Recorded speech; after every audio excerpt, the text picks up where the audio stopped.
changes us a lot. And thankfully, I was blessed with to have a lot of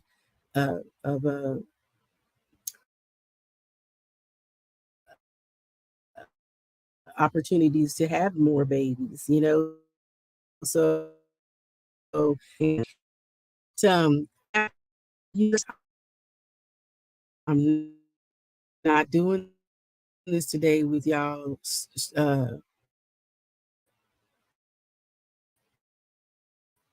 spectrum.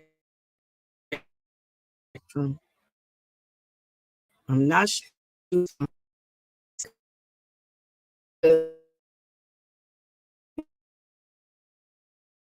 if when you pay the bill, they're gonna want your bill on time. So y'all need to get this together because this is anywho. So what we're talking about today, and again, I apologize to you all on YouTube, Facebook, and LinkedIn because unfortunately my computer decided to do an update. It's only at about 94% at the time of me. Technology, it sucks some days. I'm an IT person and I love gadgets, but for some reason it gave me a lot of anxiety, which is what our topic is about. But at any rate, I was kind of going into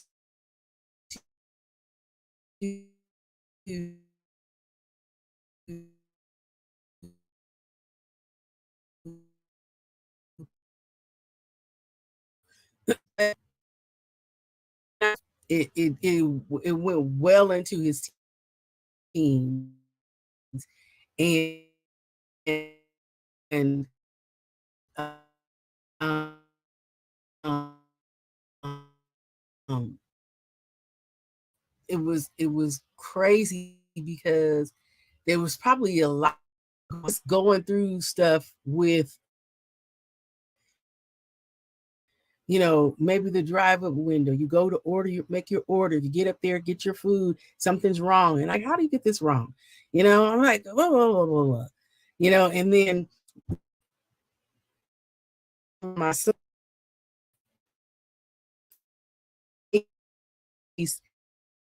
they would be so embarrassed. Why do you always get so mad? But my sister was doing it as well. So it was kind of like, what the freak? And so with that being said, you know, we just kind of went through, I will say myself, went through these things that were creating more problems for me. And I was like, why is this happening? Why am I so disgusted and frustrated and and whatnot? And come to find out, it was anxiety. And people, they have personality that make them feel certain kind of ways. And I get that. I totally get that. You know, here like Ikram, you know, saying it's not being able to control a situation. And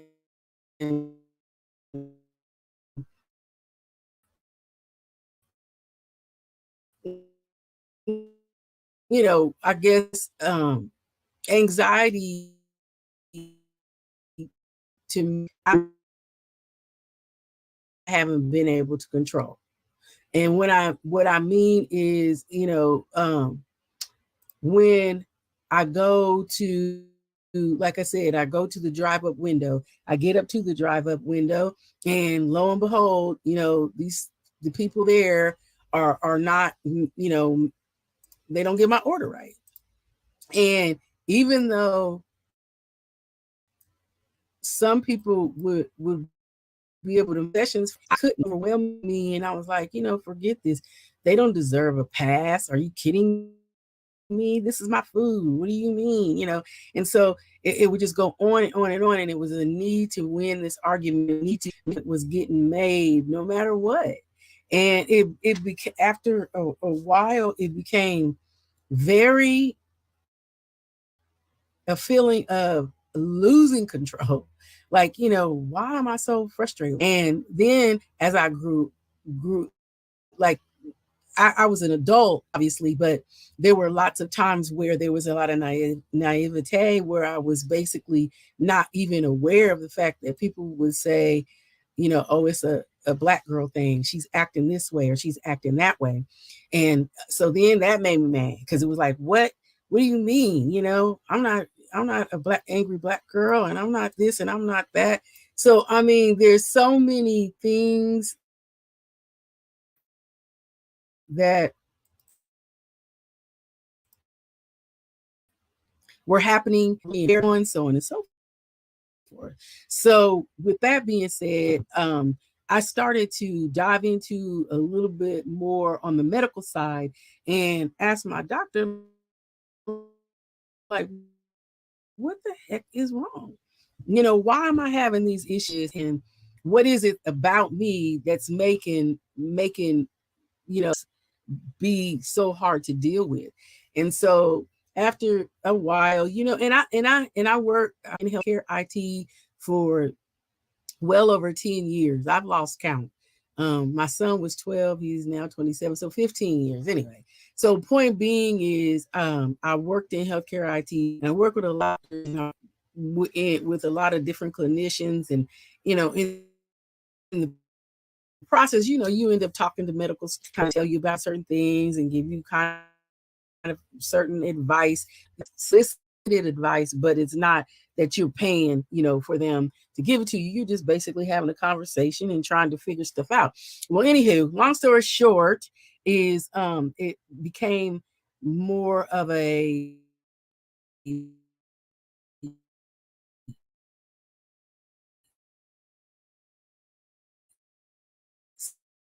scenario where I was like trying to figure out these are certain things that can happen because you get postpartum depression.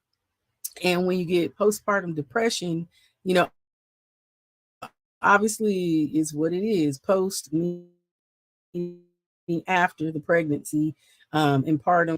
And so it's after the fact.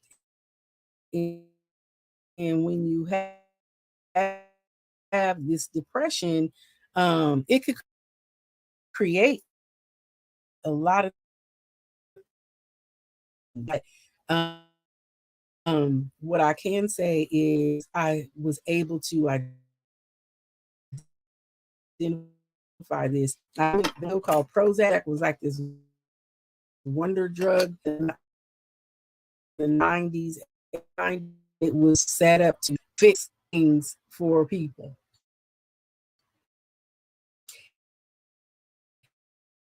And, and it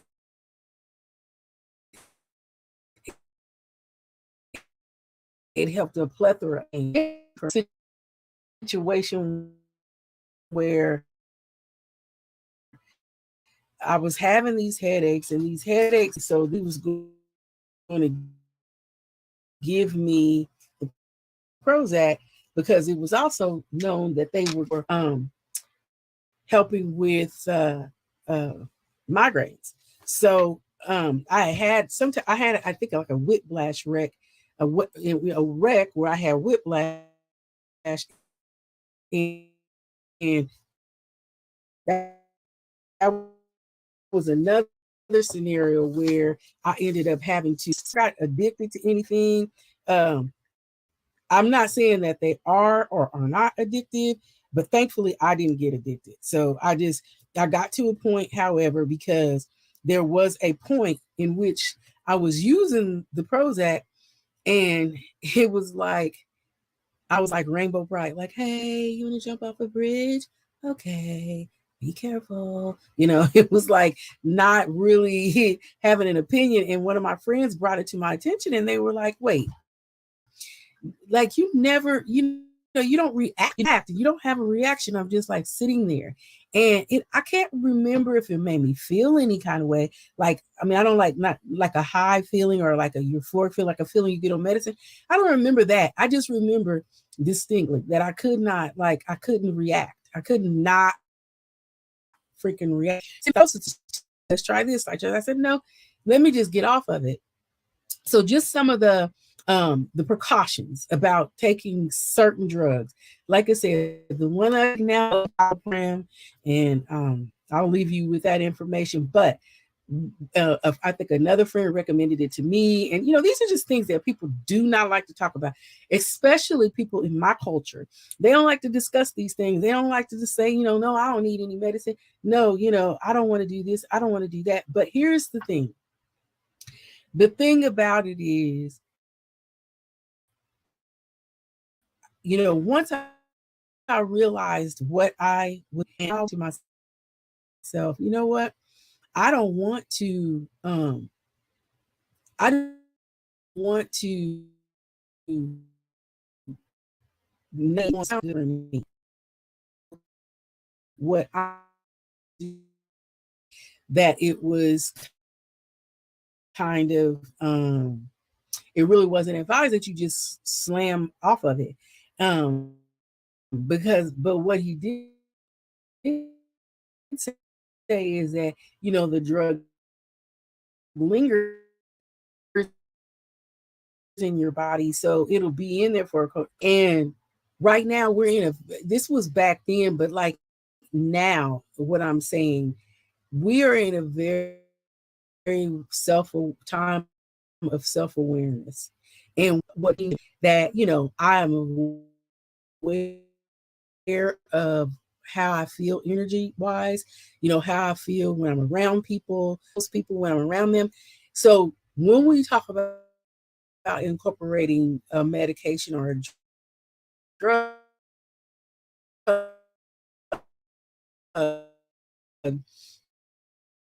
um, it is known that it may be positive, and that the energies that we have, the vibe that we have, you know, that we're actually in a good space, that, that the things that you want. Um, a lot of times, the several devices up, and if I leave the one that I'm on with you, I won't be on the screen. So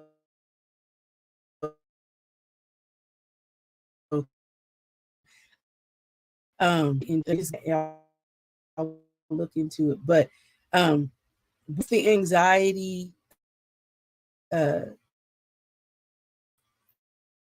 the situation with the anxiety, and make your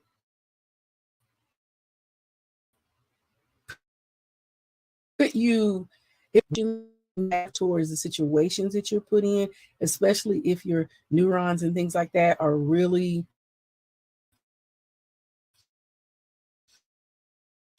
off.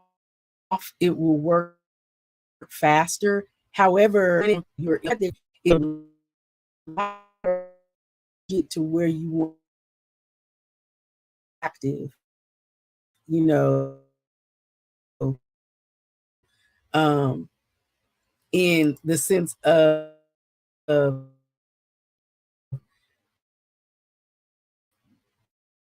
your positive vibe or your negative vibe.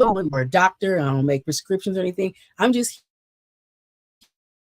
here, me helping you, me helping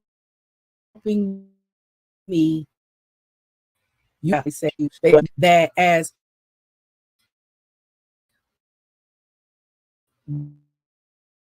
patients, we tend to believe the first provider, doctor that we first, diagnosis that we receive. And I think it's very, very important that you make sure it's different.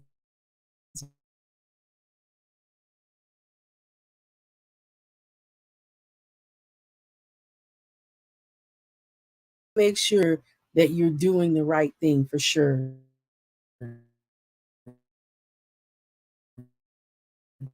A person could be anxious.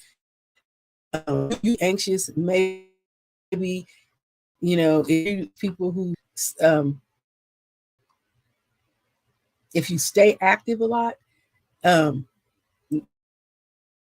and this happens to me a lot.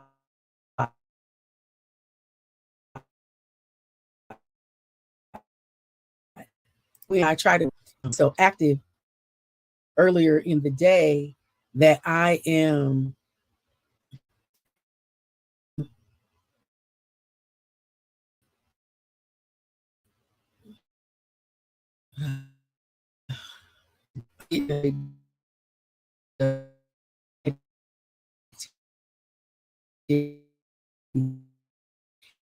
but sleeping is not like allowing me to relax and not be over, like I said, overthinking the process. Whatever. That's why I bring up to you that a lot of times I meditate.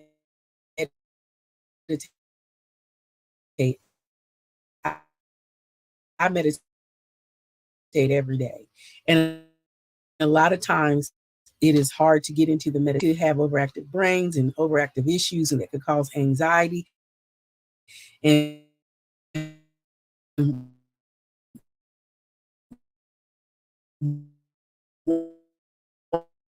one of us to have AD. Tried a little bit of everything to make sure that these things were not happening to me. And I don't because of AD that you're a bad person or something's wrong with you. You know, I could care less if somebody thought that I know I'm highly intelligent, happy,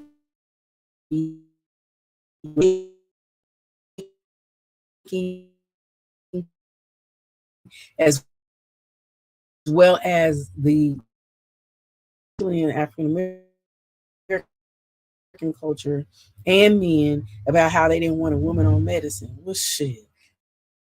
That's the reason why. And the next thing you know, you got some crazy female that you don't want to deal with because you don't want to deal with somebody, but most of it's because you got some education, understand what's going on, why it's happening, what the problem is for the person. But it doesn't mean whatever. So what you heard, like I said, I'm going to do what I have to do to make advances for myself, because I will say that sometimes our children, they're being put in school, and um especially talk about African American and brown cultures and other cultures, um you don't have very many people from different cultures other than ours that may be a teacher or some type of principal or whatever. They don't have time to tell you that, you know, maybe your child is exhibiting behavioral problems. They sit down, they're having all these different types of anxiety in early of ADD. And in order to get that diagnosed, they have a form called, oh shoot, I knew I was going to forget. Anyway, it's a form that they fill out in school. And the form asks all these strange questions that you might find offensive, but the form filled out in order for you to the doctor to be seen. Now, that's how it was years ago. I'm not sure how it is now, but what I will say is hyperactive and oversensitive. You know, again, in the Black culture, we don't understand that you should medicate, not saying that at all, but you should get a leg up on over going to whoop them every time they get in trouble. That doesn't work. It does not work. It creates certain habits that transcend into the next culture in our culture, and we never get rid of some of these bad habits. That's a whole nother topic, but I will implore you that if you do have a child that and 7 at this time, and you notice that their behavior is hyper and they're very just hard to control. Like you kind of feel embarrassed when you go somewhere. You don't, you love them, so it's your child, and you're gonna be you're gonna fail to believe that anything's wrong, because when we think of something being wrong with our child, we think we did it, and sometimes it just happens. It just happens, and I would rather be on top of it than to be behind it. So again, anxiety is a huge part of all of these disorders. People, it cracks me up, like in one sense of how you turn the TV on, tardic dyskinesia, and all these different things. Now, I'm not saying that that's TED is caused, or TD is caused by anxiety. What I am saying is there's a name for everything now. And so, because we see that there's all these names and this anxious and that's why, like at the beginning of our live, I explained my stepmother, and my mom. My mom was a nurse. My stepmother was a psychiatrist, very renowned psychiatrist at Menninger's Foundation in Topeka, Kansas, and she was there for years. And she was white. My dad was black. My real mom was half black, half white. My dad's, black. But what I'm saying is, the reason I say that is because she worked in a lot of different forms, and she treated a lot of celebrities, and she said that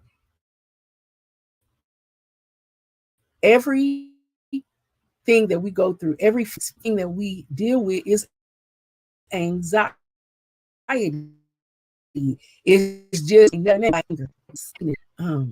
All of these emotions are umbrella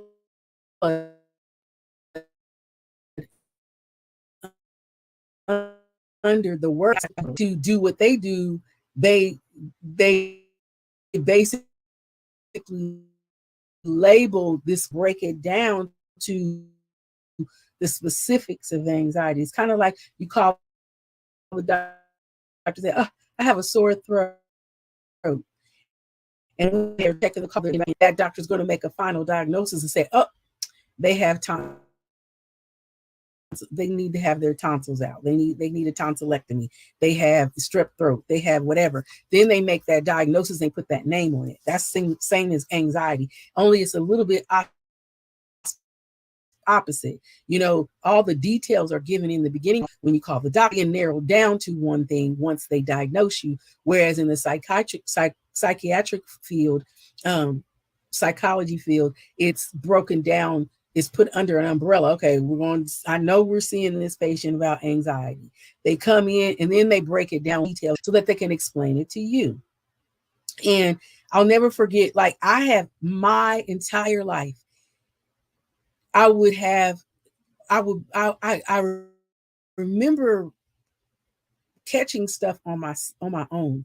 And I say that because I would always forget stuff, but I remember going to school, and I'm like this to this day. I have to itemize everything. If I need to go to the store, there are, like, now my brain has calmed down, and I have good habits and practices with the way that I can do things all the time. However, for the majority of the things that I have to write things down, and that's one thing. The other thing, that's more associative to the ADD, but it also has an anxiety effect on it, because don't remember, then I'm anxious, I'm frustrated, I'm upset. And then as you age, you start forgetting stuff anyway. Shit. So the bottom line is, I have a plan and a program that works for me. And always done is I right thing. If I have to take something to the car and it's today, but maybe I'm not leaving the house today, I'm gonna leave tomorrow, I will put it in my purse, beside my, somehow somehow everything's popping up on my computer and it's annoying. It's asking me, okay, thank you, to put it on my purse with me. And it is a huge deal for me because um, this is something that's hereditary. So you pass it on to your kids. So if it's something that you know you have, ADD, I'm speaking on ADD, ADHD is a little bit different, and it involves a couple more things where a child could be a little more violent, hitting and things like that, or harming animals and stuff. So, you could look into that. But my main focus is talking about the anxiety, because the anxiety is what you have to control to make sure that you can breathe through some of the scenarios that you might exhibit or that your child might exhibit. But these are things that you're teaching them how to do as they're growing. But I would lay these things by my purse, in my purse with my stuff, so that I would remember that when I go to the car, I need to take this, and so on and so forth. And so if this is the thing, my son was little, my stuff always got forgotten, because I'm focusing so much on this little person, and it's sure I had everything that he needed. I mean, because I'm not gonna lose it, And I was like, okay, I got you.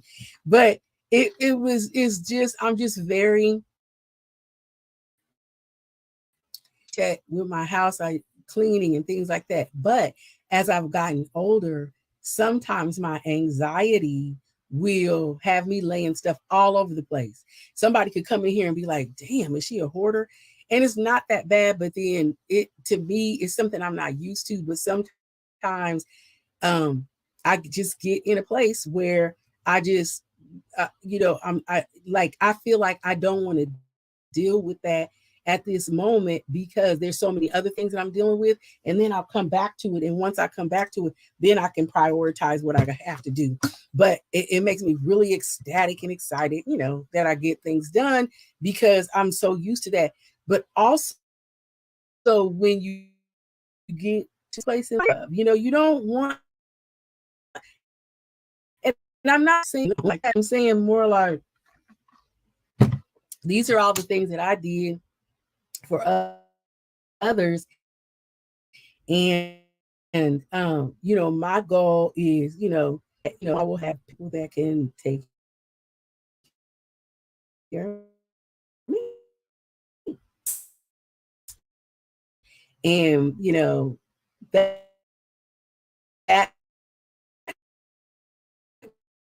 will happen. Now they'll probably think I am a very bougie, but I don't care. I as long as I feel like somebody's working with me and we're working together to get things done, I don't have a problem with that. But um anyway, so some of the things, like I was saying, kind of like natural remedies to help you with your anxiety. If you um exercise, and if you don't, you might want to. Yoga, love yoga. Matter of fact, I love hot yoga. But for the last month since Christmas, the problem that I have, and I don't know if you guys can experience that, is I take a break. Like sometimes I will just keep going, keep going, because I'm, and things as an entrepreneur, nothing has hit yet, but it's coming. I know it's coming. But my point isn't that. It's like I'll go out and I'll hustle and I'll grind and I'll make money to pay all my bills, do whatever I have to do. And then if I don't want to work, if I don't want to not work, if I have a job, I'm dedicated to that. But like, for instance, I was Ubering. Okay. So I would go out and I would do really, really well doing Uber. Thousands of dollars a week, doing very, very well with Uber. And then when I would do that, um, I would have to stay on a constant schedule. So I would set my alarm on my phone, 6 o'clock, get up, make my coffee. Everything was the same. Make my coffee, pack my breakfast, because a lot of times I didn't want to eat that early. Pack my breakfast, have my lunch, turn it on before I get to the car so that it pings before I'm in the car so that I can go. And that was on the fact it was from gas or not. And if I hadn't filled up, I'd fill up the night before, or I would turn my Uber on as I'm getting the gas, because with Uber, you got to get in rotation and you want to make sure that, your pings are coming in.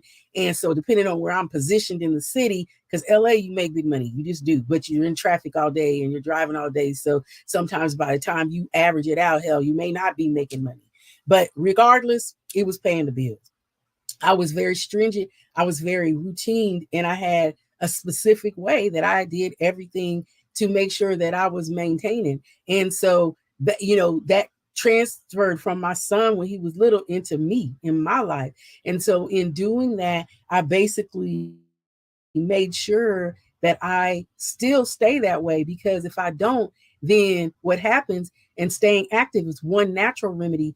If I don't stay active, then I tend to get, and it's really not, it's not a, I guess you could look at it as a laziness, but it can also be get you into a place where you're not, like, where you're used to direction, you're used to strategies in different ways that keep you motivated and busy. But if you get into a zone or a place where you're not doing that, then you're just complacent. You're just sitting there.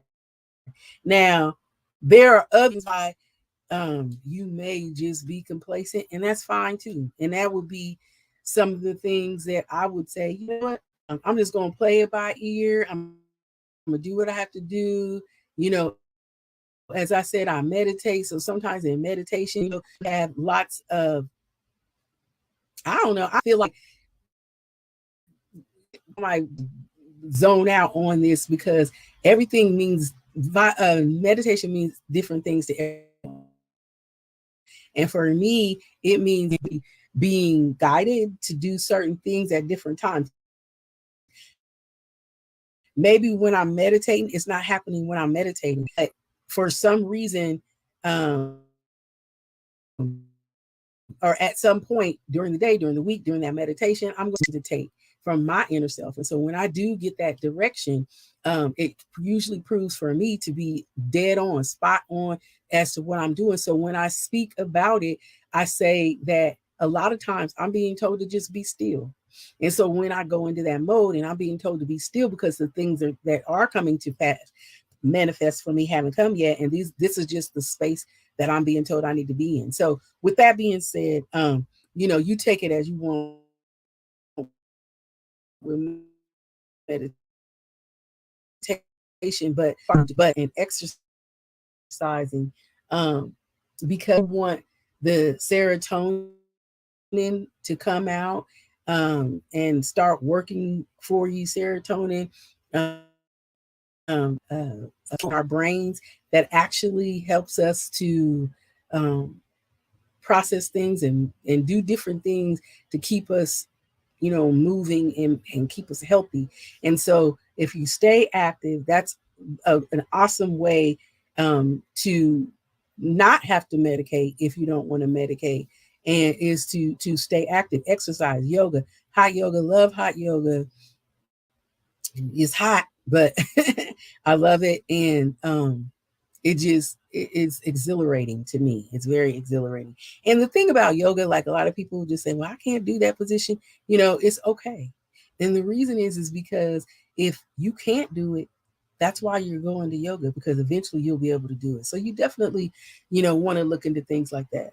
Um, there's also other things that your body releases when you stay GABA, and it's garni antioxidant acid. And so I may or may not have said that correctly, but these are just some of the endorphins and things that your body releases when you're staying active. Your brain, the, uh, the different neurons in your brain, they that are being released, as well as making sure that your body gets proper rest, because it's known, obviously, that once you exercise, 30 minutes after you exercise, a lot of times your body will get a burst of energy. So if you're exercising at the beginning of the day, it'll do that. And if you're exercising at night, you'll get this burst of energy, and eventually it will subside. But your body and your mind and all that's going to get used to your body habits. So staying active is imperative. It's hard because if you are experiencing anxiety, depression could be one of your emotions that you go through, and depression will keep you from moving. If you're you're not going to want to do anything. So you definitely need to figure what's going on with you and what kinds of signs and symptoms you're exhibiting so that you can fix them. You just never know who's going through what, and you can't deprive yourself of relationships or whatever, because we've seen a lot of suicides this year and last year and ever since COVID. And I don't know about you. I mean, I'm not going to say, I don't think I've ever had suicidal thoughts or tendencies, because that's something you remember. But what I can say is that I would never want to be put in those positions where that happens. And I hate that people did follow through with it, because I feel like it seems like it would be the most difficult thing to follow through. And it's just eerie. But I love having pets. Right now, I don't have a pet, but I'm looking for one. I'm going to get one. And pets make me feel so excited and so happy, because I'm not having any more babies. So, I mean, I'll adopt one. Let's say if I get one, I'll take care of his. I don't have a problem with that. But I'm saying, unfortunately, I'm unable to have any. So I won't. If I could, I would, but I can't. And I love nurturing and loving on something and someone. So I love my animals, and they really help. And it's therapeutic. You're petting them and rubbing them, and they just offer a lot of therapy to you. But this is one that I know a lot of people are going to be obstinate about. But again, if you are into self-care and you're trying to take care of yourself, your body, your mind, your hair, your nails, your skin, you got to think about what you want to give up and what you want to do, so that you make sure that you're not dealing with some of the that could cause you more problems. Ooh, it's 4:44. Yay. I don't know what it is about me and double digits, or triple digits, but I love them. I love getting them, and it makes me feel so excited. See, just little things. That's all I care about. But what I can say to you guys is this as well, is that, when you um, get into this next natural way of avoiding anxiety, is steering clear of alcohol. Now, I will share with you that there are certain things that I'm saying, when I started taking citalopram, again, citalopram is an anti-anxiety medicine. So what I loved about that, and what I took time over the years to learn about, is what I could use that wasn't making me act like, hey, my name is Rainbow. And because Prozac had me like that. It's like, no, son, don't jump off the bridge. But if you do, please don't die. I mean, I was like so out there. But it was like one of those things that it took somebody else to recognize. And this was years ago, 20 some years ago. So over the years, and it took from that age, because he was a toddler. So from that age until he was well into high school, I was able to finally find this drug called citalopram, and it is the best thing ever, because I don't feel anything, I don't notice anything, but it controls me. And just smoke weed. Okay, not saying I don't haven't dove into cannabis, but one of the things that you exhibit if you are dealing with anxiety and other disorders that can make you have these types of issues with being anxious, is you will self-medicate. And it is part of, especially with ADD, it's part of the diagnosis to self-medicate because you are seeking this way to feel good. And weed is known to calm down people with ADD so that they're not overly anxious, so it calms them down. Also, people drink liquor. And so when you drink, these things, again, they're a form of self-medication. Now, they're not necessarily self-medicating if you just do them every now and then. However, the point to the whole situation is that if you have a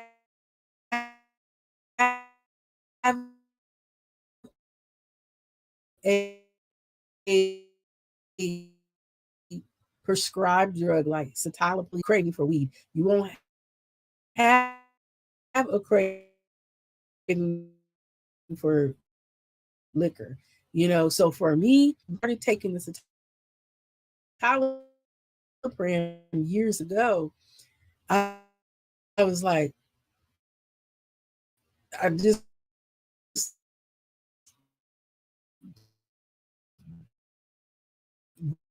I went in, I when it's holidays, um, I love my Patron, and I'll have my Cadillac margarita. I still Patron or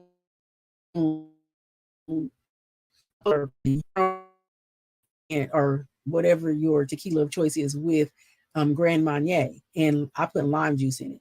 So anyway, I took the rest of the Grand Marnier and the Patron, and I mixed them together, and I sat it in the freezer, and it's still in there. It's probably like a full drink. And this was New Year's, and I went out and I bought a Corona, and I was craving a Corona, and I was going to buy a Corona, and I forgot to buy the Corona in the store and came home and was like, dang, I had this Corona the whole time. But anyway, point is that they don't come first nature to me to want to smoke or drink.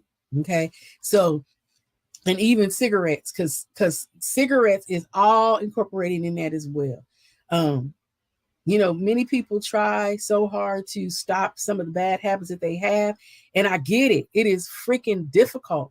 But again, it's all about self care, self awareness, self health, taking care of you. You know, are these things ultimately good for you? Are they helping your skin? Are they helping your hair? Are they helping you? Because we turn to food too. Food can be in this category as well. But again, it becomes self control. We have to learn self control in order to help fix our mental stuff too. Because keeping in mind, people that have diabetes, when you go into the doctor, the first thing they do is they have a neurological assessment that they take on you because diabetes messes with the brain and the nerves and the neurological system. So uh, when you have some of these anxieties, if you have some of these other uh, you know chronic illnesses, they also play a part in the issue. So you really have to think about this and stop worrying about what other people think. This is the time to be selfish, because it's not going to be there if you laying there on dialysis or you laying there, and I know because I watched my mom die of diabetes, because in their generation, they were not educated about how to take care of themselves mentally, emotionally, physically. They weren't taught that. And she was a little piece of something when she passed. So she wasn't heavy anymore, but she had been over the years. Her weight contributed to her being sick, and it just got to a point. And I know many people's parents who are on dialysis, especially in that age group, and when they get to the point where they say they don't want to do it anymore, you don't want to force them. Let them do what they want. It's going to be it's not fun. It's not fun to go through, but I love the fact that I was able to spend the time with her that I could, and it was just a blessing to. She was my road dog. She had an amputation.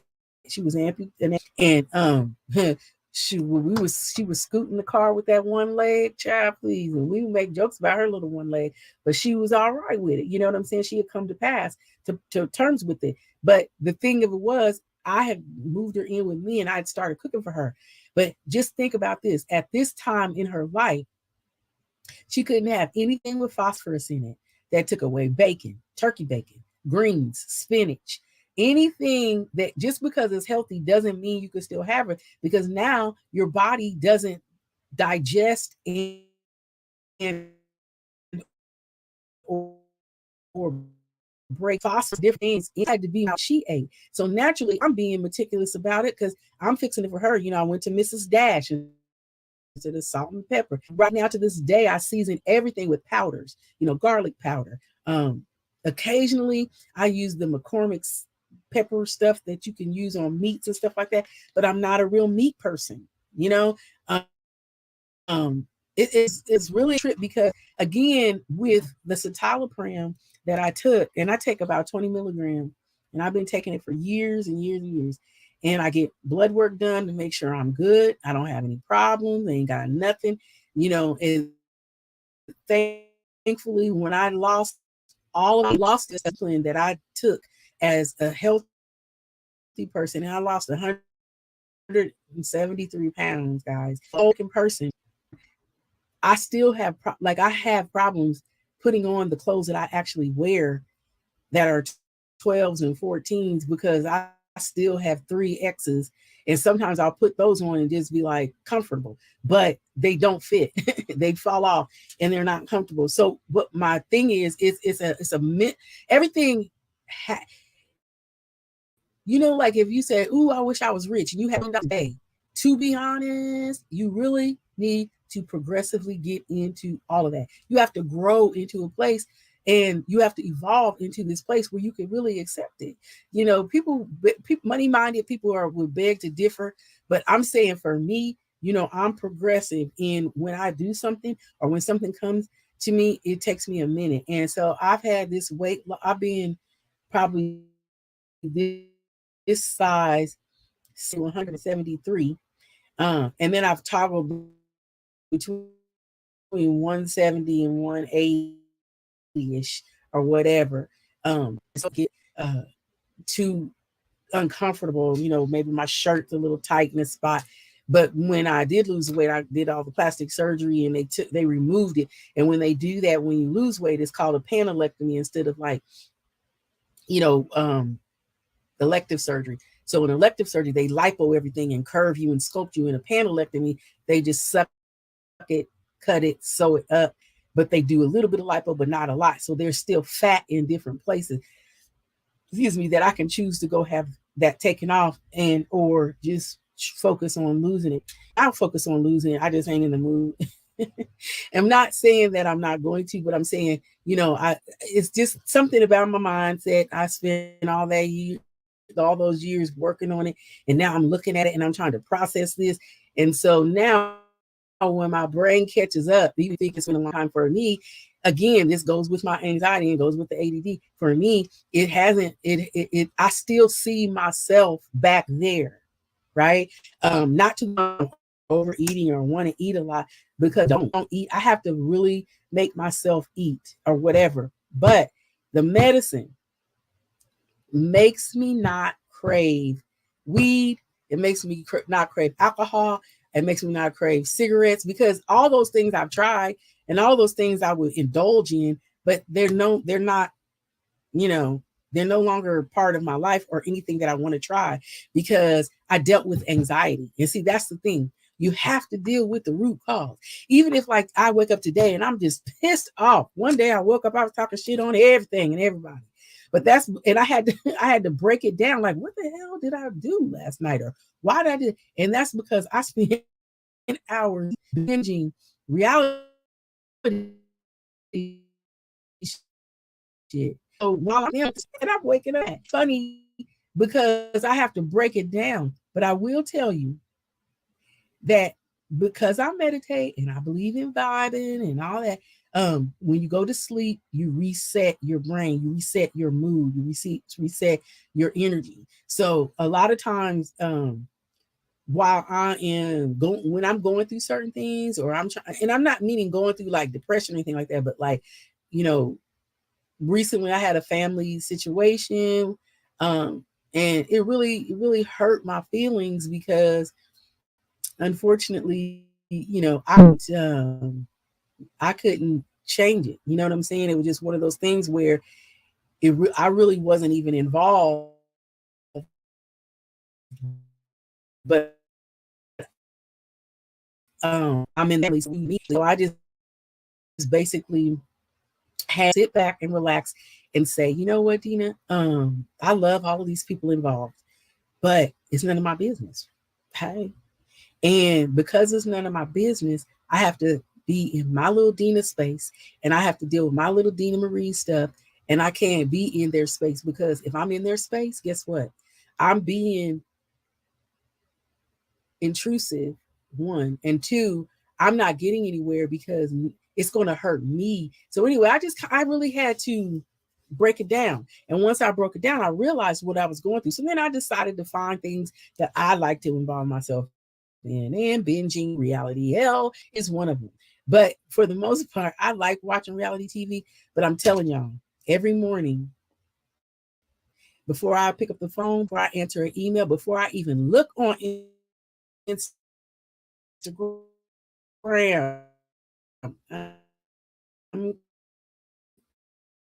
okay, it is me.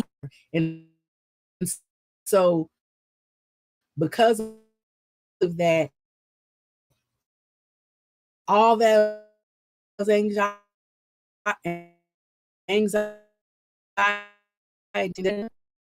but it changes your vibe.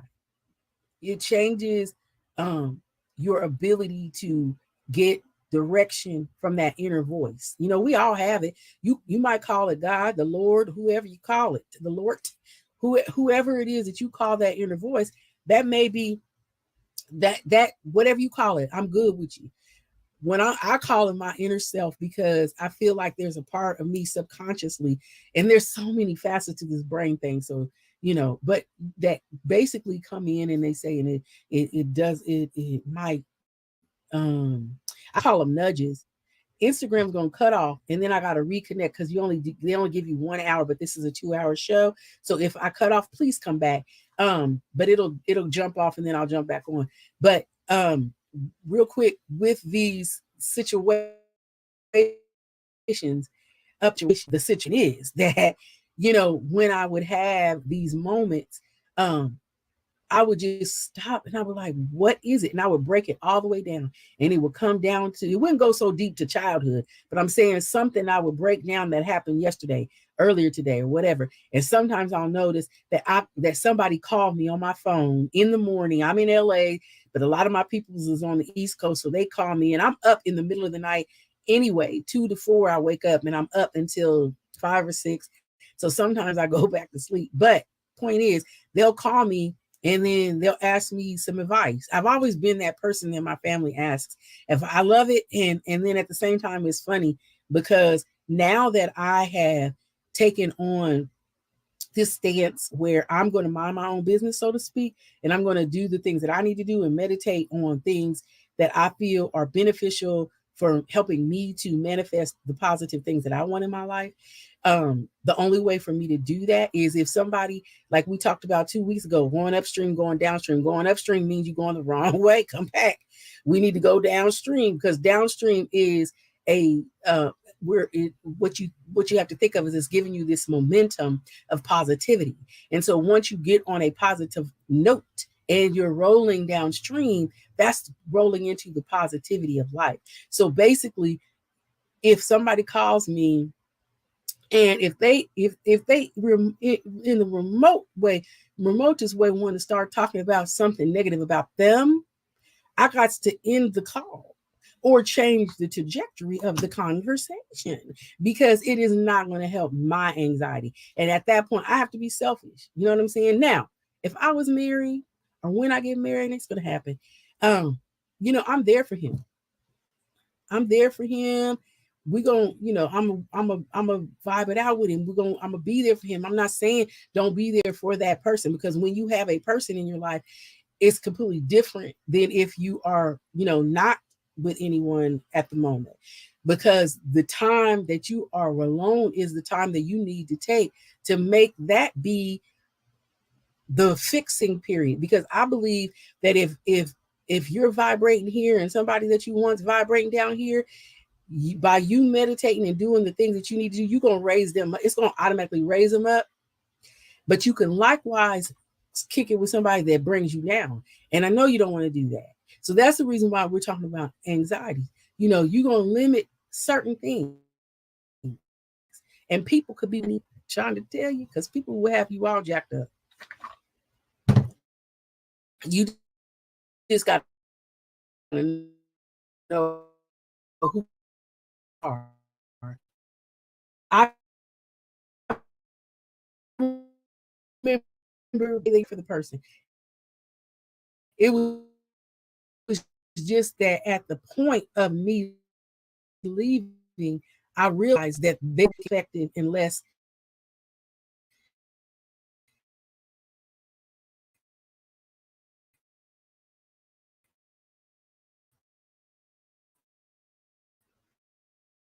um, where that person, that man is that we meet in the same place, so that when we get there, that we know, but it's great, So, um, one of the other things on a macro note is to limit caffeine. Now, I'm gonna tell you, one day, I coffee, I like, I could not do without coffee. I remember seeing this meme had me dying, and it's Yoda, the little Yoda thing from Star Wars, and it's like, the coffee's not working, get the jumper cables. LOL. I was just laughing because that's how I feel some days. However, I used to get like Vente, and there's another another size, a larger size at Starbucks that when and I remember, because I love iced coffee. Oh my god, and they have a sugar-free one. So I love it. And when I found out that they had a size bigger than the Vente, I was like, why have y'all never told me about this? So then I went up to that size, and I forgot it's the name of it. It just escapes me. Somebody knows, put it in there. But I was drinking that much coffee and caffeine, and it was just like, and because I'm already hyper, it was even more of a hyperness. So I buy Starbucks that I make myself, and I have a little cute little 4-cup coffee pot, and I would always bake 4 cups, which fills up my whole venti cup. And one day I woke up and I was just like buzzing, bzz, bzz, bzz. And normally I drink that, but I have started reducing like food and all these other things. And I realized that that was one of the things that I had to reduce, which was the caffeine. So I went from 4 cups to 2 cups, and 2 cups seems to be pretty good. I usually put like, a 2.5 tablespoons of coffee plus water in the cups.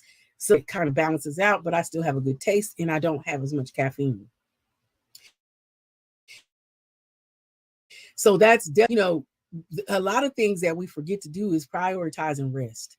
I mean, I can't tell you how many times, like I told you, I wake up between 2 and 4 o'clock in the morning. And when I wake up between 2 and 4 o'clock in the morning, the first thing I do not do, and we haven't even gotten to this yet, but it's incorporated in here, because if you are trying to get a good night's rest and you pick up your iPhone or your smartphone and you get on that damn Instagram or this Instagram, love you Instagram, hi, but you get on Instagram, it's over, because you're not gonna go back to sleep. And there are sometimes, I'll go back, because the one thing I started doing, okay, on the iPhone, you can go into a focus.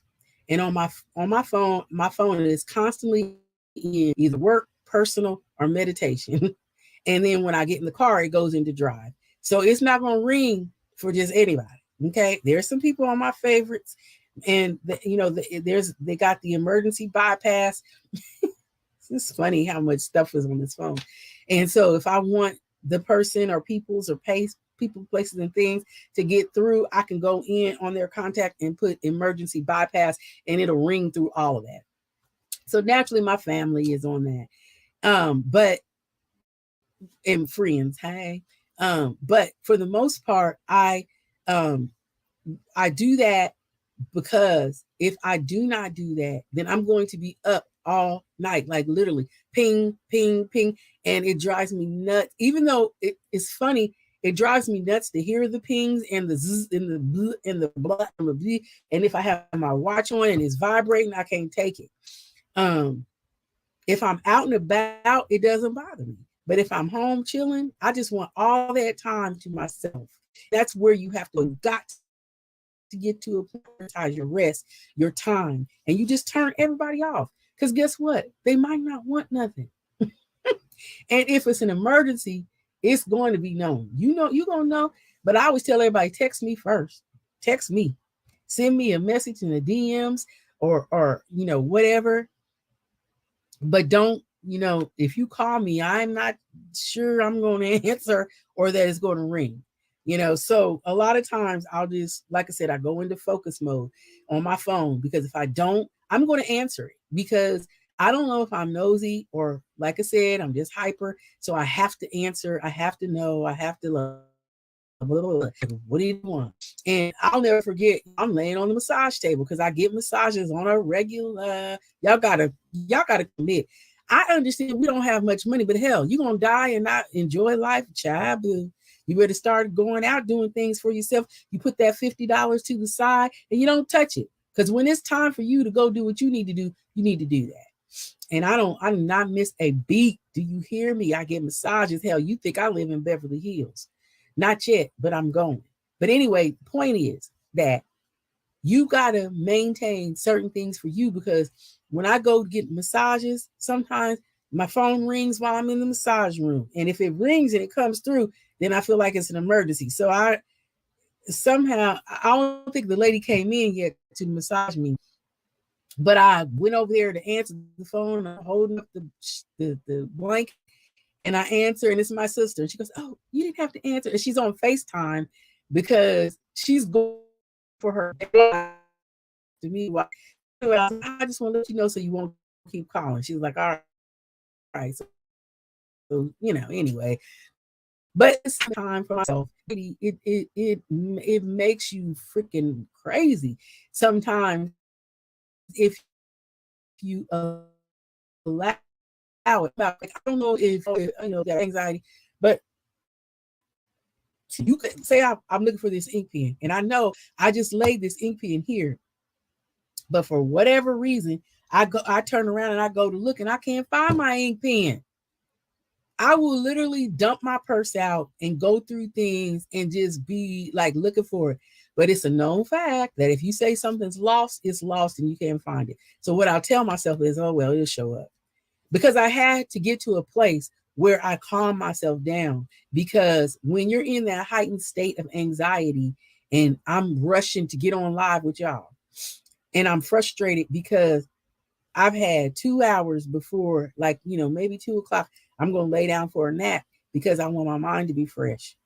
So I wake up at 2 o'clock. I wake up before two, at 2, and I take my time because I know I'm going to have to do my makeup and put my hair up and find something to throw on or whatever, because I definitely have on pajamas. I don't wear street clothes in my bed. I'm such a grandma. Anyway, point being is that when I do these things, I got to know my limitation. If I'm driving in LA and the 405 is backed up, and a lot of people get on the 405, and you got to be here to understand it and come here to understand it. I think everybody should visit LA just to see this shit, because it's amazing to me. But if I'm on the 405 and it's backed up between here and all the way to San Diego, all the way to Beverly Hills, then I know my limits. And my limits say, Dina, go through town. Do not get on the highway. And I didn't care who was in the back seat if I was Ubering and they got mad because I went through the town. I have apps on my phone. I mean, this is how I guess anal I am, that tell me where the backup is, and I'm not taking that way. I already know, and I know what it's going to do to me. So fuck what you doing in the back seat. You don't have to give me a tip, but you're gonna get there when I get you there, because I'm not going I'm going on the highway. So hey, Sorry. All I know is there are limits. And with those limits, you have to know what they are for you. And I know what they are for me. And it might sound crazy, it might sound crazy, and it might sound crazy, and it might sound crazy. But if it's crazy, it's crazy to someone else. It's not crazy to Dina because Dina has learned how to handle Dina and what she needs to do. And one of the things is to definitely make sure that I keep a peace of mind to myself and that I'm, getting that adequate rest in. And I know exactly what I need to do to maintain my timing in all the things that I'm going through because it's all a timing thing. And so, you know, when I get to a certain time and I'm like, I'm ready to go home. Sometimes I'll go to my son's house and I don't feel like going home because he lives 20 minutes away. He lives out um, by the beach in Huntington. It's really pretty out there. It's pretty, just LA, California is just gorgeous. This is my forever home. I know it is. But anywho, I go to his house and sometimes I get over there on the couch and I don't want to move. And I take that time to myself because I listen to myself. There is a reason for the season and you got to listen to your body, and we do not do that. Sometimes we don't listen to our body. Sometimes we might listen, we might hear it, but we don't take heed to it. And it's imperative that you listen to your body because this my next natural holistic way to deal with anxiety is meditation and practice mindfulness. Okay, meditating is when you clear your mind out.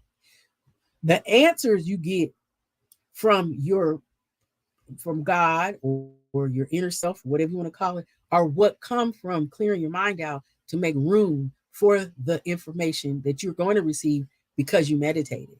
Okay. So when you take those breaks, and I go to my son's house and it's like, just lay here and rest. Because one thing when I go to his house, he's gonna wait on me. And I love it. Mom, you need anything? What you want? I got you. Okay. Now he might say cash at me with his but the point is he will take care of mom. So I don't have a problem with it. But it just is one of them things that I'm getting nudged about and saying, hey, this is your moment to relax and allow someone to take care of you. So just chill, just relax, you know, whatever. So I'm listening to my mind because I meditated and it has given me direction and it has nudged me to do what I'm supposed to do, which is take the time that I need to take to listen to myself and have that mindfulness based on the practice that I have of meditation. Meditation is freaking amazing. Um, and for those of you that have never meditated, it can be scary to some people because when you meditate, you go into this zone where your body feels like it's like zzz, it's just like it feels really good. It feels like a I don't know how to explain it. It's just like woo, like how does this even happen? It feels kind of orgasmic, um, but nothing is popping off in your orgasmic places. It's just your body is feeling that orgasmic feeling of like a floating meditative type of thing. And then sometimes your body will rock and it's moving by itself. And there are many beliefs of why it does that. Sometimes it's believed that your body is moving and rocking like that because maybe you have bad nerve endings in those areas. Sometimes it just could be anything. But if you do experience that, don't be afraid of it. Look it up, educate yourselves, people. We got to start learning about this stuff because again, part of me helping you is learning about myself and helping myself. And in the process, that transparency that I'm giving to you is a healing thing for me. It's like, okay, hey, I'm being open. I'm being honest. I don't have anything to hide. I wouldn't hide. I wouldn't lie. I don't have any reason to lie. So the main thing is you have to do that for yourself also. And in doing this, it's healing you it's healing me and we're healing each other. So that's the beautiful part of it. But yeah, meditation is bomb, and the feeling that you get is bomb. And then even when you get done meditating, um, sometimes I just sit there, and I love using my foam roller, and those are those big foam things that you roll your body on, and you kind of like um take out all the knots in your back. Some people it hurts, and it will hurt when you first use it. Some days you'll be sore after using it. But I love doing that because I just feel like, I'm ironing out all the wrinkles, so to speak. So with that being said, it's kind of like, you definitely want to make sure that you're being mindful that when you got too much going on, the one thing about meditation, you can't do it if there's somebody, if you pick a space in your house and you have kids, you have a husband, you have a dog, you have a cat, you have to be in a space, and you take about 15 to 20 minutes. Some people do 2 20-minute sessions and they take 40 minutes. Some people do 40 minutes. I just feel like you don't need more than 20, but that's my opinion. Because you really only need 5 minutes or 2 minutes. You like one of the things about being meditation, the orgasmic feeling I'm talking about that you feel in your brain and throughout your body, that's actually letting you know that you're in this healing space. You only need to feel it for a brief second in order for it to reset you. Like a lot of people think they should be feeling it that whole time. A lot of people want to feel it that whole time because it's a good feeling and it's a safe place. It puts you into your vortex, a place that is not something that someone else can penetrate through. It's a bubble, if you will, and nobody else can get in there. And then by the fact that you're meditating, you're basically quieted and you're calm, and it's just an awesome feeling when I tell you. So that's why I look forward to doing it every day. I will not step out of here. I'm like, I gotta meditate. I gotta meditate because I know that when I leave outside my house, I'm free. I'm free. A free zone for anything and anybody out there to fuck with me and make me. Oops, sorry. Uh, mess with me and make me feel some kind of way. So with that being said, you only have to get into that zone, an instant of a second, a minute, a millisecond to feel it one time and it resets you. So you don't have to take that whole time. But during the course of that 20 minutes, you're going to get distracted. But when you're meditating, the easiest way to start is to start at your toes and just picture your toes relaxing and work yourself all the way up through your body and everything's relaxed. And so at that moment, you're going to go into that zone at some point. Now, occasionally, the doorbell rings, something falls, somebody next door, whatever, a car honks, whatever.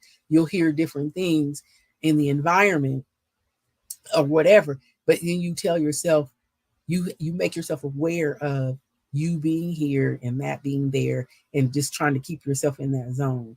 But sometimes again with meditation you may or may not um, do the whole full thing, and it takes you a while to get there because my brain races all the time and it's always like, oh shoot, um, when I get done I need to go start the laundry, I need to do this and I need to do that. Well, sometimes those are your nudges. It's guiding you. Today you do laundry, today you do this, today you clean out the closet. Today you cook this.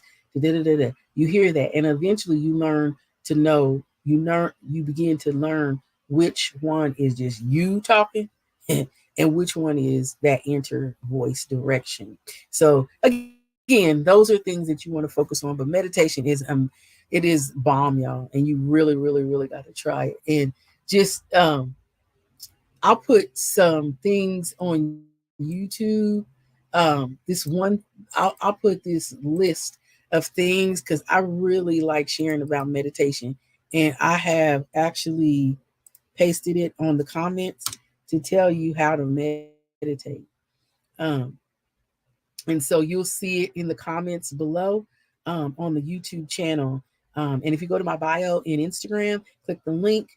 It'll take you to my YouTube channel. And I just noticed that it says videos, and a lot of people think, well, I don't see any videos, but you got to go to live because I do lives. There's like there's like a toolbar above that video where I'm on the judge show. That was so fun. And you just push live, and it'll take you to these lives that I record, and it will give you all the comments as well as the links that I provide as well. Okay. But also some other things just to kind of for you about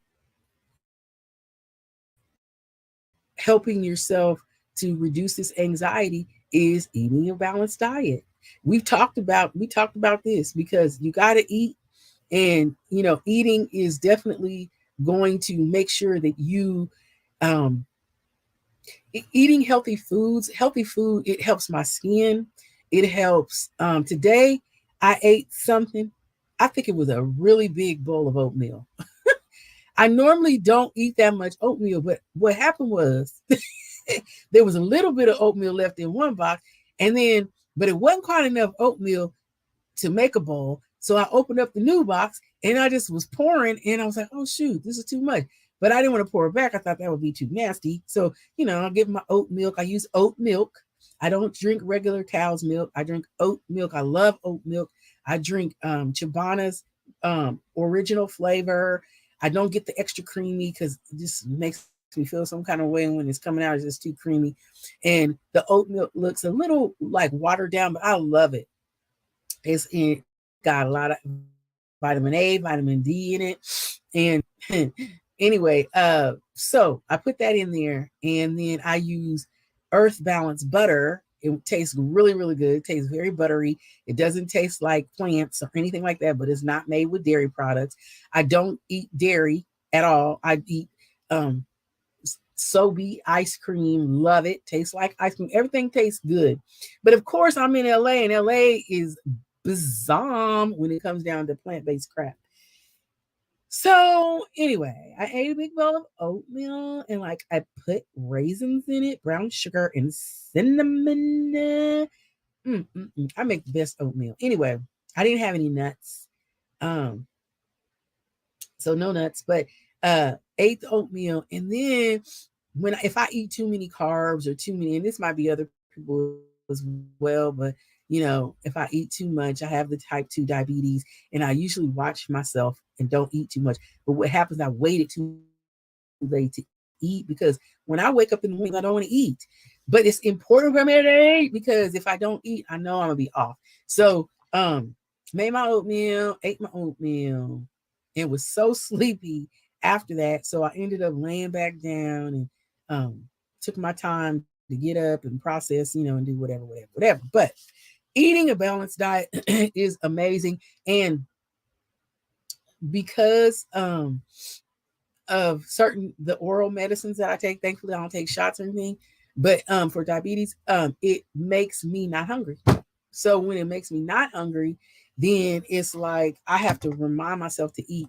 And I stay so full for hours and hours and hours and hours and hours. And so I stay full for hours. So it's important that I, cut up carrots, or I like radishes. I like all kinds of stuff you put in salad. Sometimes I just don't like making the salad because it just seems like it takes so long. I just get annoyed. I'll go to Chick-fil-A maybe and get the market salad, and that'll be my one time of eating chicken because I really don't eat chicken like that. But anywho, balanced diet is so important. And if you don't do it, you got to do it. It's very, very, very, very important. Um, and I want to know, am I on live? I'm surprised because I remember when I was trying to get the specifics of the live, it was telling me that Instagram only let you stay live for 1 hour. So maybe they changed that because I'm still live. Okay, hey. Oh, maybe it's counting down. Gotcha. Now I see what it's saying. It's saying 1 minute and 38 seconds is no. Maybe it started over. I have no clue. But anyway, somebody shout out at me and let me know if y'all can still see me and hear me. The other thing I wanted to point out is, ooh, this is really good to have breathing techniques. So a lot of times when I do meditate, I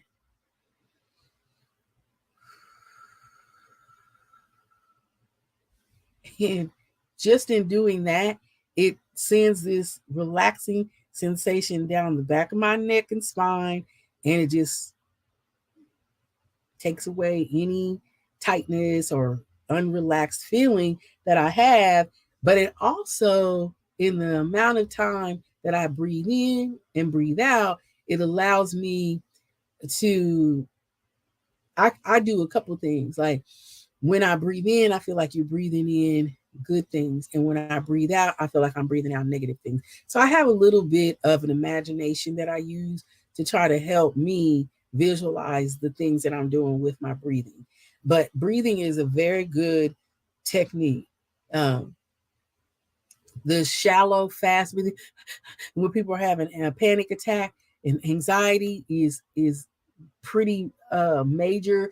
And when people have panic attacks and anxiety issues, you've seen people with the paper bag and they breathe in and breathe out, breathe in, breathe out.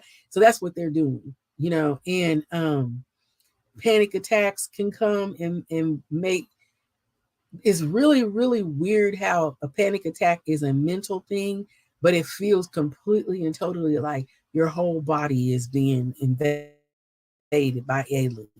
And I had this happen to me once and wasn't aware of what it was.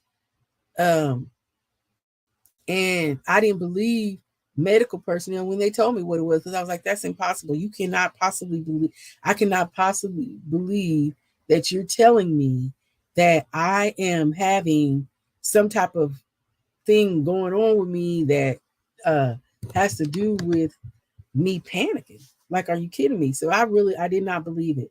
But yes, breathing is very, very important. And my other one that's faith is aromatherapy. So I buy these incense off of Amazon. And one day I'm going to start plugging all these products because I use a lot of stuff and I order from Amazon way too much. But they're like an Indian, Tibetan type of incense. And some of them have good manifestations, like they might say money incense or money aroma or um, peace and whatever. But the smell of it, just I am very enticed by aromas, cologne and perfume. Love it, love it, love it, love it, love it. So just certain things. I keep candles on my desk. The colors of candles, they have different meaning and bring different like blue makes you very energetic, different things like that. Certain candles can make you sleepy and things like that. So, there's a candle chart on the web you could look up. But if the smell of it is good, like I have, I always get the Beth. I use the Febreze ones in the bathroom and the kitchen, but I use Bath and Body Works um, plug-ins. I forgot what they call them. I can't think. Anyway, plug them up in the living room and stuff like that, and they just smell heavenly.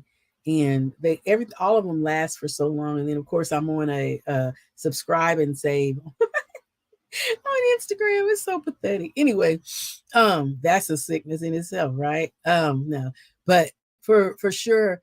And they even have some body wash with lavender in it and jasmine, and you take a bath in it, and then next thing you know, you out. So you want to relax, you could do that at bedtime.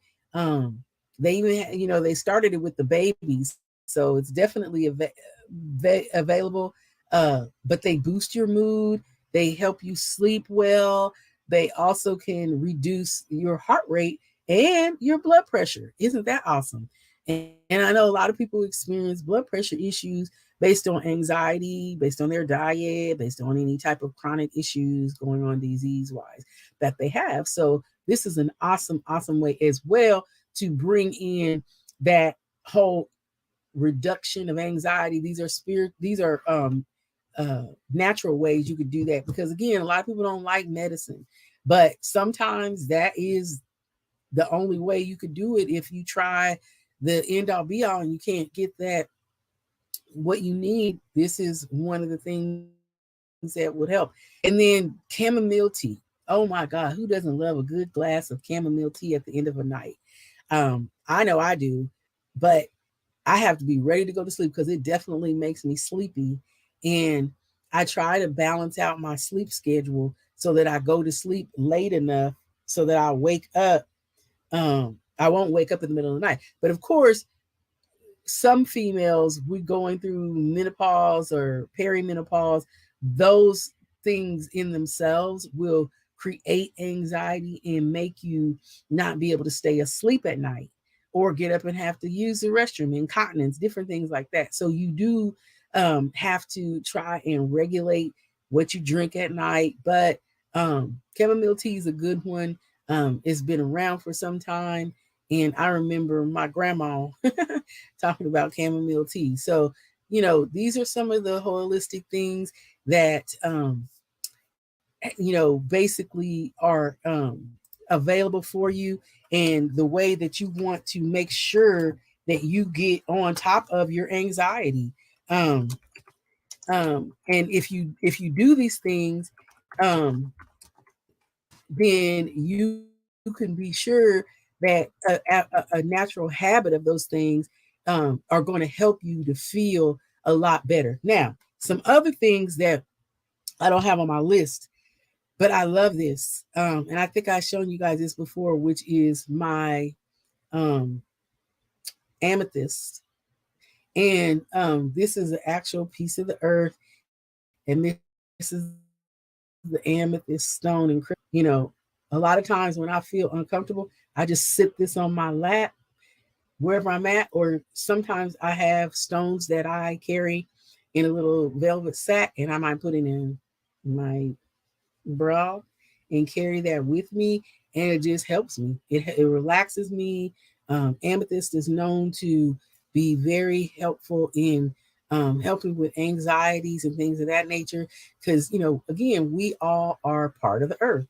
From ashes to ashes, dust to dust, so on and so forth. These are all things that we came from. So I believe it. I believe in it. I ain't gonna argue with you about it, but that's what I believe in. And so therefore and thus, I do have crystals that I carry with me.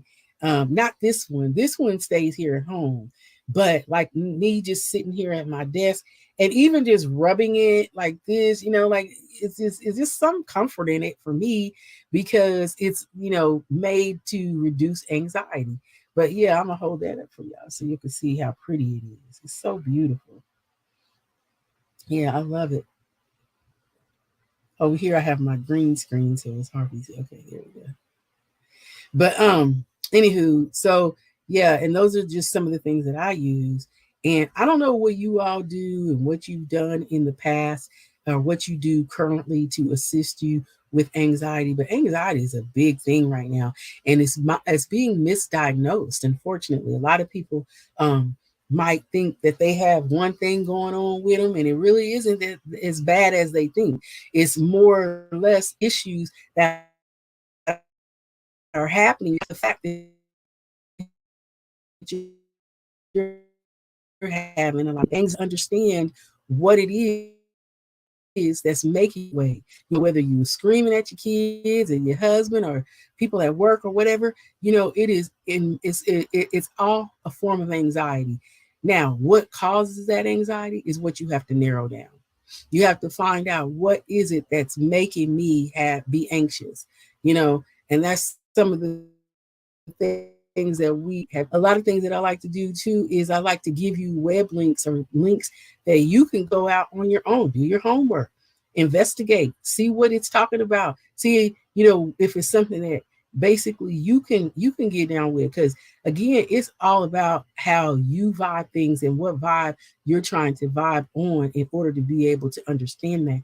But just remember a couple of things, that a lot of association that you have spoils a lot of the good habits that you need and want and maybe have had.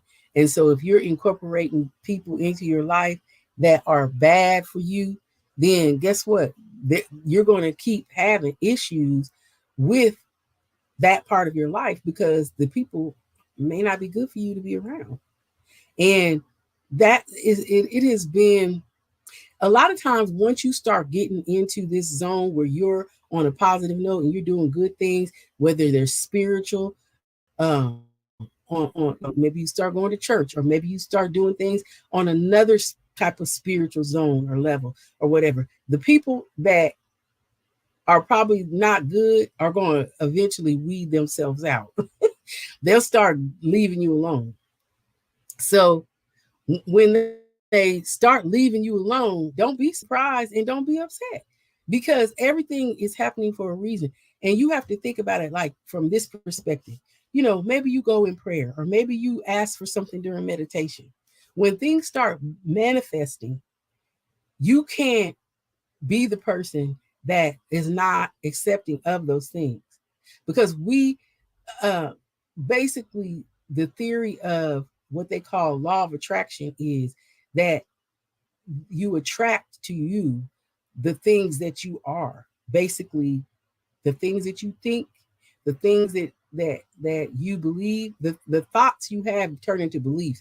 And once they become a belief, they become a law of attraction, and they start attracting more things like it. You wake up in the morning, you're having a crappy day in the morning. What's the odds that you're going to have a crappy day if you don't turn it around? And that's where I talk about taking a nap, or resetting your whole mental, resetting where you are, uh, is done with a nap. And it's pretty cool. You could take a nap and reset your whole day based on just clearing out, because your momentum stops. All the things that are moving, like I said, if you're going downhill or uphill, when you're going downhill and you have that momentum that's carrying you downhill into those positive things, and you think downhill, you think of as a bad place because you're thinking, oh no, I'm going so fast, I don't have anything to stop me. But that's not the reason why you look at it in a good way. You look at it in a good way because momentum, you can't get momentum going uphill. You can only get it going downhill. And momentum is what you need that carries you to or through a situation. And I use it in a positive respect, because if you have a good momentum and you're going towards a goal of yours, you want to go towards the goal of yours in a positive way. So if you come into somebody, you interfere somebody, that's like a rock. As you're going down the hill, boom, you can't go around it, you can't go under it. You could only get up, you can go around it, but you can only have to physically pick yourself up and move around it in order to regain that momentum. And so a rock might be somebody who's negative. I don't want to hear, I don't know about you, but I'm not trying to hear that when if I just woke up, or maybe I didn't just wake up. Maybe I had a good afternoon, went out to dinner, lunch, whatever, had a good day, good positive day, very motivated. Hey, I'm on things.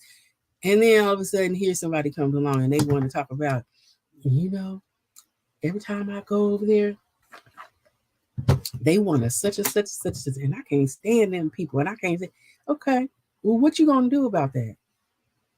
Well, all I'm saying is, and the thing of it is, even you, if you have a bad experience with somebody, you went to the school and they done pissed you off, you finding somebody to talk to about it. And when you find that person to talk to about it, guess what? You done start going uphill. Everything you did that day to have a positive momentum is now negative, because now you going uphill because you found somebody to talk about whatever you dealt or negative stuff with that's now got you going uphill. You have to change that. And the only way you can manifest positive things is if you're going downhill on a good trajectory and you have a momentum that's keeping you in a positive flow of life. And that does first come with dealing with, okay, if you have an anxiety, a lot of things we don't want to deal with from our past. And the past is a huge hindrance of life and of things that have created our pain and our despair in so many ways. But anytime you have dissension or any type of negative direction that's taking you in the opposite way of where you really want to go, You got to make sure that you're weeding that out, because if you're not getting there, like you're not moving, and you sit here and you say, well, shoot, I want to be a millionaire. And well, and I use that one all the time because obviously it must be my dream, right? But I say that because everybody wants money. And so you could have it. You can sit there and you can work the numbers and find out how much money you need to make every month doing whatever you do in order to get it. And you could be a millionaire in 10 to 12 months. Definitely, you can. So you have to figure out what it is you want to do. But in the process of that, you can't negate the fact that there's going to be a journey. And with that, and on that journey, you have to enjoy it. You got to enjoy it. It's frustrating in one respect because it's like, dang, you know, I'm going to go through some challenges. And how do I deal with those? You deal with them the same way you deal with everything else every single day. You start by meditating and figuring out how it is you're going to process that situation. You might not go into a meditation asking questions about a negative situation, but what you do go into, and I've shared this with you before, is how you feel. How does it feel to make you be in that positive situation? If you was if you wanted a brand new Porsche, how does it feel to sit in that Porsche? You might say, I don't know, I've never sat in one, but how would you think it feels? Describe it, because the quickest way to manifesting something is to describe how it feels to already have it. And words don't teach. Like people say, you know, I'm not gonna call no names, but like I said, I'm in LA, so I've been privy to taking people to a lot of seminars for a lot of very, very, very popular uh, uh, motivational speakers. And sometimes they just yelling and hollering and jumping up and down. And I don't believe in that, because those words are not teaching. It's manifestation is about emotions and feelings. And if you don't believe me, look it up. Look it up. I'm telling you. Manifestation is about feeling. You have to understand how it feels to be there so that you actually manifest the situation, and that you actually get to a place where you can get into a feeling mode. I thought this shirt had pockets. Hmm. Anyway, so if you get into a place where you describe on a daily basis to yourself, and this, I don't know about y'all, but sometimes, and again, because I'm so hyper, I'm like, "Ugh, I gotta hurry up, I gotta hurry up, I gotta hurry up." And then I'm thinking to myself, why am I hurrying again? And there's really no reason, but sometimes it's because I just like, sometimes if I go to eat, I just want to hurry up and be done already. But I don't want to scarf my food, and I don't scarf it now. I just don't want to eat. Like, I guess I just really don't want to eat. So it's taking up some time, and I don't want to sit down and do what I need to do. But again, this is part of my healing, and it's part of self care, that I take the time that it takes to eat. Some people say don't eat in front of the TV, but it works for me. Anyway, that wasn't my point. My point was going to be this, that when it comes down to you trying to figure out what it is that you need to make sure that as you're thinking about the things in the process of your meditation, you might start your meditation with a question like, what do I need to do today? Or what how do I how do I get that new job? You know? And so as you're meditating, and maybe after you finish meditating, anytime after that, during that, you know, I always get a list. I always get, it'll say, tell me what to do. The first thing you're going to go do is, you know, create an Indeed account and make your resume. And all these things are time consuming, mind you, but you're going to go and create your resume. You're going to do this, you're going to do that. And you go out there. And then once you create your resume and you put it on Indeed, they have these easy applies, and you just go and apply, and just shoot your resume out each time. They may have some questions like, do you require citizenship to work in the United States? Yes or no? Different things like that. They're going to ask you, now is this popular thing, and maybe just California, but I'm sure it's everywhere. Are you male or female? Or do you choose not to identify? I mean, Lord help me. That's a whole nother subject, but yeah. So, but whatever the situation is, are you a veteran? Are you Latino or Hispanic? Are you two or more races? Are you male or female? Like, some of it I have no idea. I do know that the reason they ask that is because sometimes they get, I hate to feel like we're still in the times of affirmative action, but hell, who knows? I just say I'm the best woman or man for the job, and if they can't see that, that's their problem. But moving on, these are they're going to ask you. So these are the nudges that you're going to get when you're meditating, because it's telling you, what you need to do to go out there and be successful. You ask the question, and believe it or not, when you think of your subconscious, for those of you who um, are spiritual biblically versus spiritual universally, and maybe you are one and the same, but on a biblical level, the Bible says that we worship God in spirit and truth. On a universe level, you know, the universe knows what you're asking, so the answers are already there. You're just getting there. You're getting on a level in which you can vibrate high enough to receive them. And when you're vibrating high enough, your answers come to you. But if you don't get those answers, it's because you're not meditating, A, or B, you're not vibrating on a high enough level. And the only way to get to that higher level is to meditate. Spiritually, from the biblical side, you know, I personally believe that these two are coming together, because there was a time in which in the Bible where it was like God would never give you anything more than you can handle. A, B, He wasn't releasing anything until you needed to know it. Well, how many of you have noticed how self-aware we are right now? It's it's very amazing, very, very, very amazing. And I'm very spiritual both on both levels, and I know that sometimes when I get these answers or get nudges and responses to things that I've asked, I ain't even say it out loud. That's how I know it's profound. And I know there are people that say stuff about the devil, and the devil exists. So I don't believe he doesn't, but everybody has their opinion. It's not my intent to tell you or anyone else what to think. But the point is that if in fact you do or do not believe in the devil, you have to believe in those negative forces that are preventing you from being successful. And in which case, if you do, what are you going to do about it? How do you feel you need to be in order to become stronger in getting to that next level?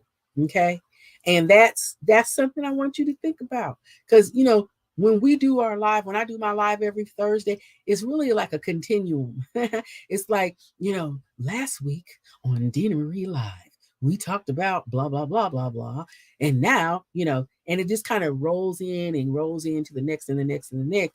And if you're with me when you do, I mean, I know some of you got to go and some of you can't say the 2 hours, but the good thing is this is always on YouTube. You can go back. Remember, I was saying you go to my channel. My link is in my bio on Instagram.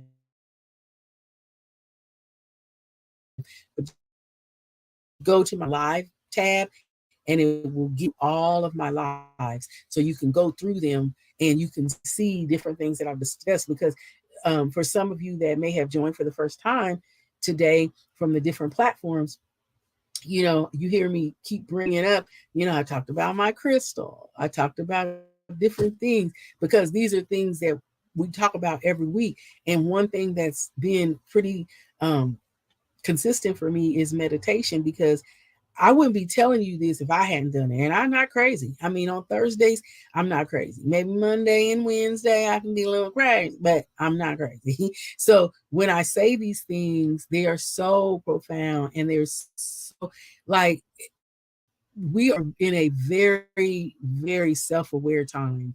And, we got all this stuff going on with the president.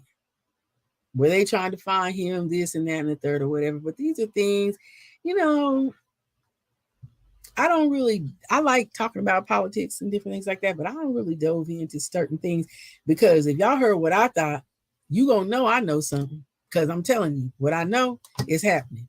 It's happening. But we already knew some of this. Some people knew it, some people didn't.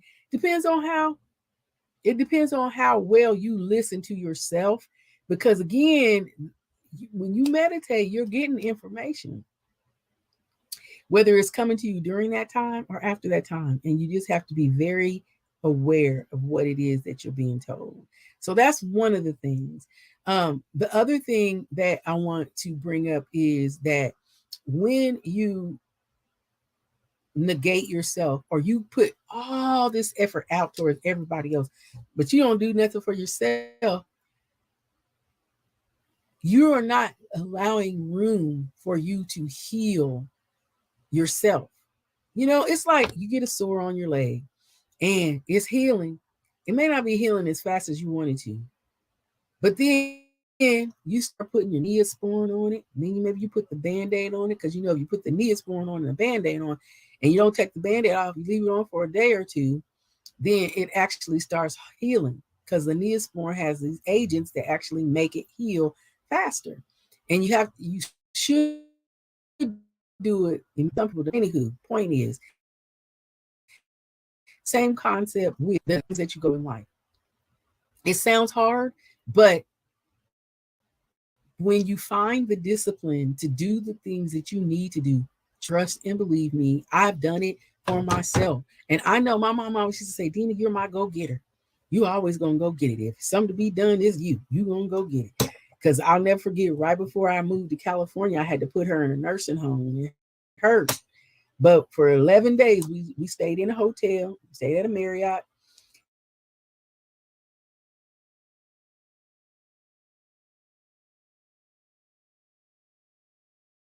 and my mom have known me, you know, I traveled for work for years in IT, healthcare IT. So you get all these points for Marriott. Anyway, so we stayed for 10 days because I was coming to California and I couldn't leave North Carolina until I made sure she was straight. And I wanted her to be in a nursing home. And that's where she passed. But she hated it. She didn't want to pass in a nursing home, but she also knew that she wasn't strong enough to endure a trip across country. But my goal was to go back and get her. And I really had it in my mind I was going to go back and get her because once I came to California, I couldn't believe. I mean, y'all should see it. The little old people, shoot, you can't tell them they can't get around. And I mean, some of our homeless, and it's just sad, but they walk around with one leg on their little in their walker. They scoot across the street. I mean, they do a lot of things here. And so I was like, oh my God, you know how like when somebody's passing and they're sick and you know they're gonna pass, but you just keep that hope that if you do this one more thing, that's gonna make them stay alive. And so we all feel that way. But then there was a letting go period as well. And I had prayed for that because it wasn't me that needed to um it wasn't me who hadn't come to that she was still living for. There were other reasons she stayed alive as long as she did for the time that she did, because she basically had to stay alive to make amends with other things and people. But anyway, during that time, I remember that it was the 10th day and I was able to put her in that nursing home and basically make sure she had somewhere to live. But I didn't want to do that. But I couldn't, like, who else was going to take care of her the way that she needed to be taken care of? And there came a time where I had to really understand that, and that was a point in my life as well, where you know, like I said, on a spiritual level, you know, I was being given direction and advice, and was able to listen to it and follow through and complete the things that needed to be completed to make sure that my mom had a nice homecoming. And even when it was crazy, because it's like even when I had to fly back home, I was like, it was never an issue with the money. Everything happened the way it was supposed to. And that's the other thing in closing about you meditating and finding these ways to make sure that you find healing in yourself, and take this time to do the things that you need to do to make sure that you're healing the anxiety, and you are someone you know has anxiety. Make sure that you help them find everything you need. Always going to throw us curveballs, right? But the main thing about it is that if you make sure that whatever you need to do to get on an even keel, to not only you want to find your answers, but you also have to get to a place of healing for yourself. And so whatever that is, whether again is prayer or meditation, and for me it's both, but they work together for me. You have got to make sure that you find that peace for yourself, because nobody's going to give it to you. Nobody's going to really, I hate to say that people won't care, but I will say that only you are going to care about you the way you need to care about you. And so if you don't do what you need to do, then no one is going to get you through it. But you mainly need to decipher what is it that's creating the situation that you're going through. What is it that's causing you to ail the way that you're feeling? And 9 times out of 10, the anxiety that you experience, you're going to find that it is basically driven by something that has held you back from doing what you need to do for yourself. And even if you go and get pissed off because some guy didn't call you back or he didn't treat you the way you wanted to be treated, it's not him, it's you. Some girl, some female, whatever your druthers are. That person isn't the reason that you're not with that person. You're the reason why you're not with that person. Because when the person for you who is there for you, they're going to make everything fall into place. Everything. So please deal with your anxieties. I've left you some links. I've left you some information about how to best, help yourself naturally if you don't want to medicate. But if you do feel that you're going through some things that you can't get through, don't hesitate to reach out to your clinical provider and see if they can help you. And I love you guys. And I want to thank you once again.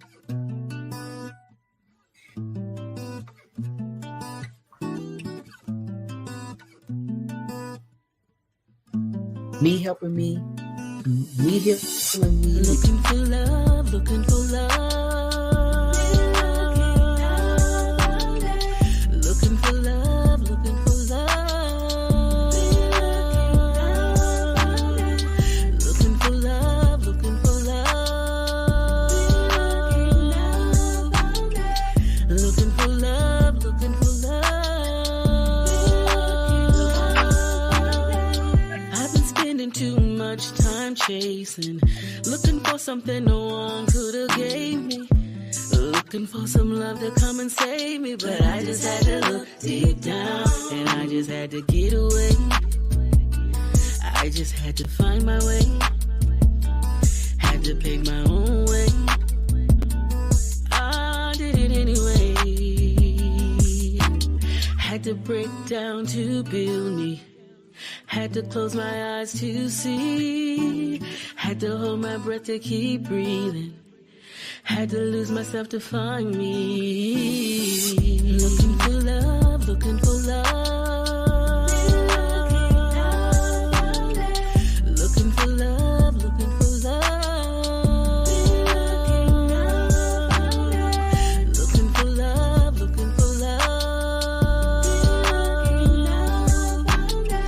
Looking for love, looking for love. I don't have time to be going around. I'm not the type to be played around.